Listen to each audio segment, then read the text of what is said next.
What's up, guys? Whiskey here, doing something a little different today.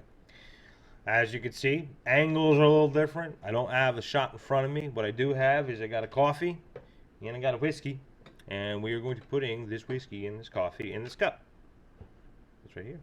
Irish coffee for you guys.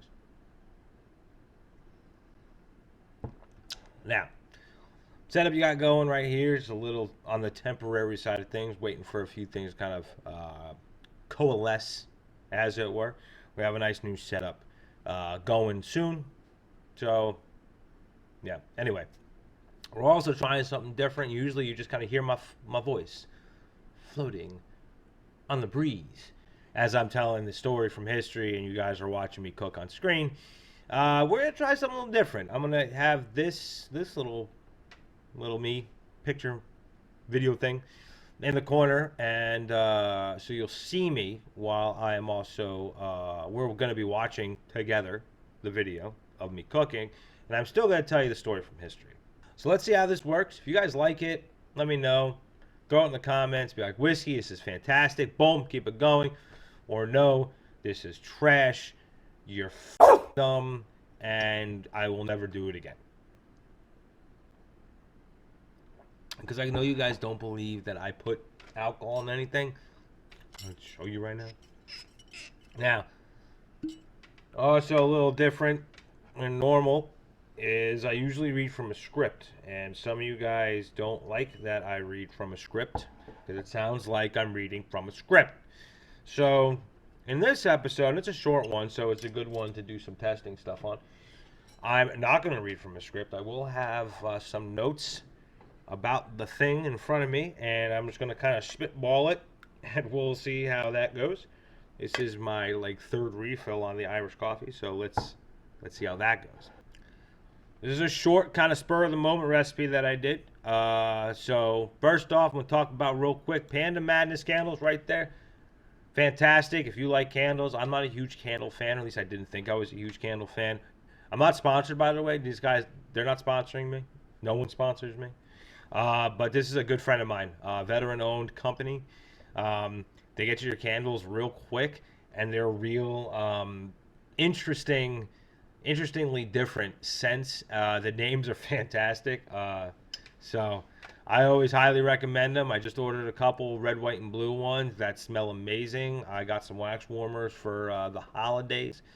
That smell like pine and stuff like that. So I highly recommend them. So you guys go check them out. Anyway, so moving on. Today we are talking about the Oyster Wars. And while I'm talking about these Oyster Wars, you're going to see me cooking up or really grilling up Oysters New Orleans. Oysters New Orleans style. New Orleans oysters. I don't know if this is truly a New Orleans style thing. It's a recipe that I just sort of stumbled across, and it was absolutely fantastic. So, I don't know, quick and easy. So let's get into this story before we run out of video. Side note: you're not going to see me doing a shot here. What you're going to see me doing is doing a mixed drink. It's my special whiskey sour recipe. So I don't use egg white or simple syrup or anything like that. It's real good. It's quick and easy if you have the ingredients at home.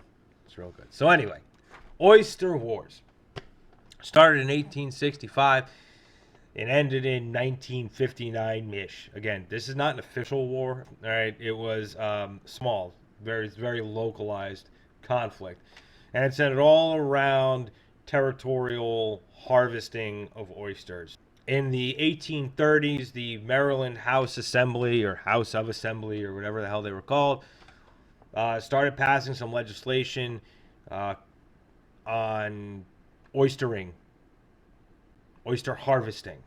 Some of the biggest things that they had passed were like seasonal licenses, kind of like hunting, and those sort of restrictions. They outlawed dredging, which was dragging the bottom of the rivers to get oysters, because it's really efficient way of doing it, but it's so efficient that you'll wipe out the oyster population.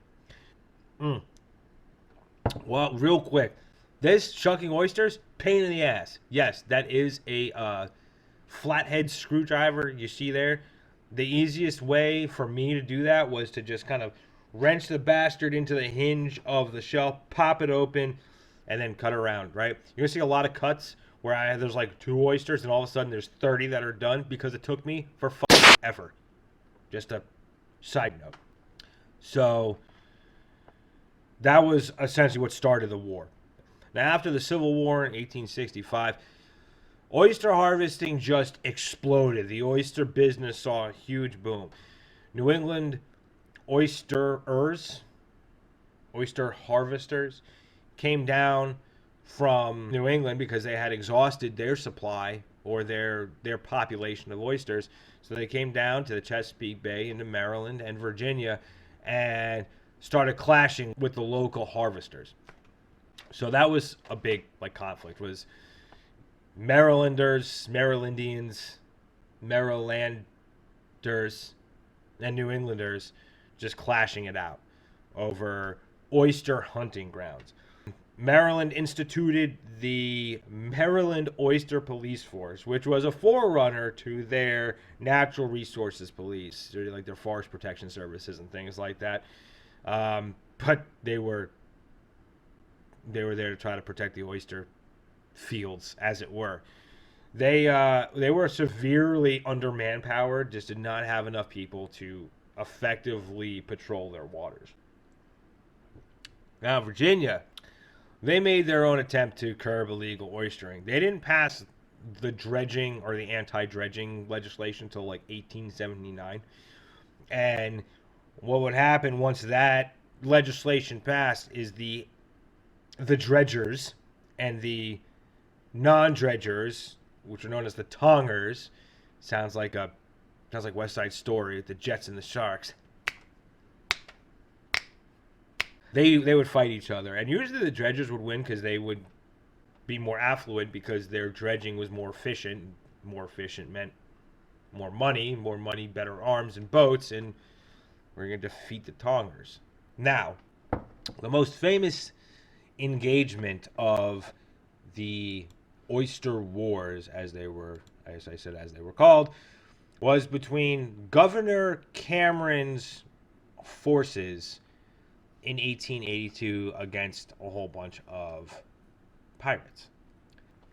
They clashed at the mouth of the Rappahannock River and defeated them, I guess, because they got 41 convictions and captured 7 boats. So, cool. Government was able to capture some pirates.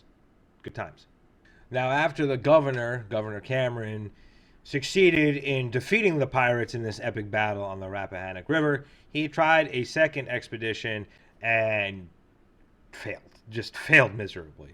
Most of the pirates that were captured were acquitted or were just never captured at all, just never indicted. And he was embarrassed by not even capturing a ship that was run by women, known as the Dancing Molly. So he was incredibly embarrassed, and was embarrassed to the point where the Norfolk Naval Academy composed an opera in 1883 mocking him. So not a good time.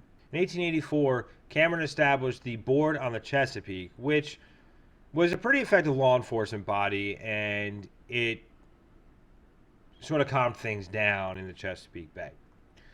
These conflicts would go on until 1959, when the state of Virginia ordered that all fishery police are no longer to be armed after a policeman killed an illegal dredger. He was illegally dredging, but I don't believe that's a reason to kill a person.